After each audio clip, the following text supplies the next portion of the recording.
जिस समाज ने उसे अछूत कहा, उसी समाज को बदलने की कसम उसने खाई। जिसने बचपन में भूख सही, जूते नहीं पहने, वही बना भारत का संविधान निर्माता। वो सिर्फ एक नाम नहीं, एक युग था। भारत रत्न डॉक्टर भीमराव अंबेडकर।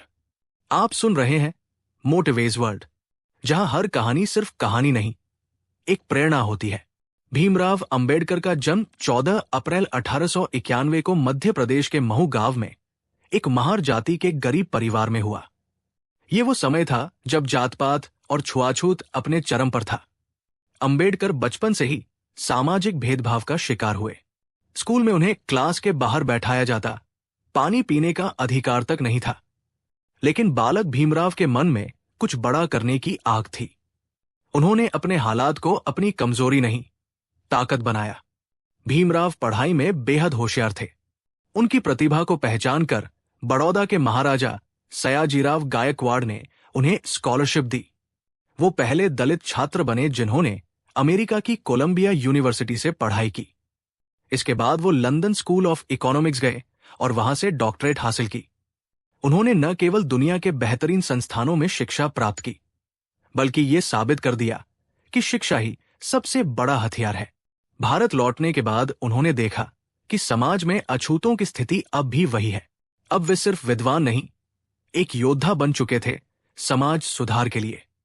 उन्होंने 1927 में महाड सत्याग्रह चलाया ताकि अछूतों को भी तालाब का पानी पीने का अधिकार मिल सके। 1929 में उन्होंने मनुस्मृति को सार्वजनिक रूप से जलाया। ये जातिवाद के खिलाफ खुला विद्रोह था। डॉक्टर अंबेडकर ने साफ कहा, अगर समाज में बराबरी नहीं होगी तो राष्ट्र कभी आगे नहीं बढ़ सकता। भीमराव अंबेडकर ने केवल आंदोलन नहीं किया, बल्कि राजनीति को भी बदलाव का माध्यम बनाया। उन्होंने डिप्रेस्ड क्लासेस एसोसिएशन की स्थापना की और दलितों के अधिकारों के लिए कई बार ब्रिटिश सरकार से लड़ाई लड़ी। 1932 में जब गांधी जी ने यरवदा जेल में अनशन शुरू किया, तब पूना पैक्ट हुआ, जिसमें दलितों को राजनीतिक प्रतिनिधित्व की व्यवस्था की गई। बाबा साहेब को भले ही कांग्रेस से कई मतभेद थे, लेकिन उनका लक्ष्य स्पष्ट था, दलितों का सामाजिक, राजनीतिक और आर्थिक सशक्तिकरण।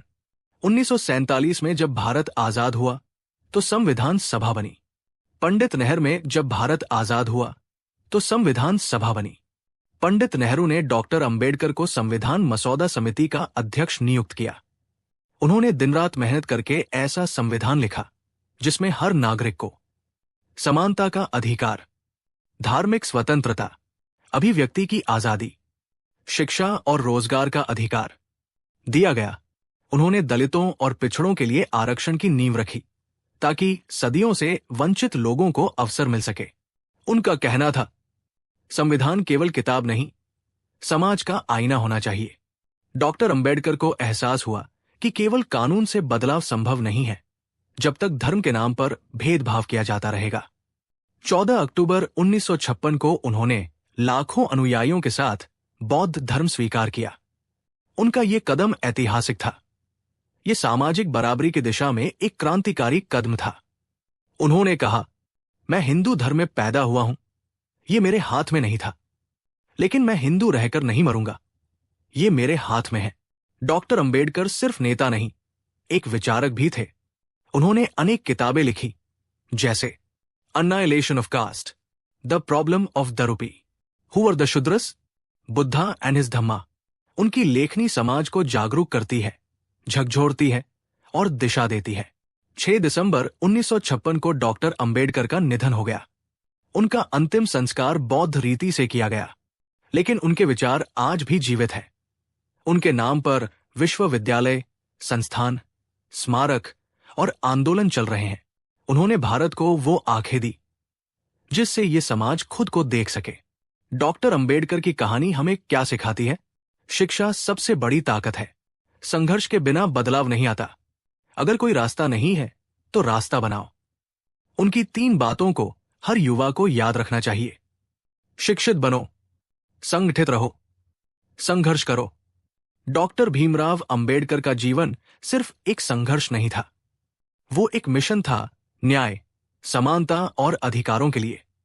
आज जब हम खुलकर बोलते हैं, जब हम बराबरी से खड़े होते हैं, तो उसमें कहीं न कहीं बाबा साहेब की आवाज गूंजती है।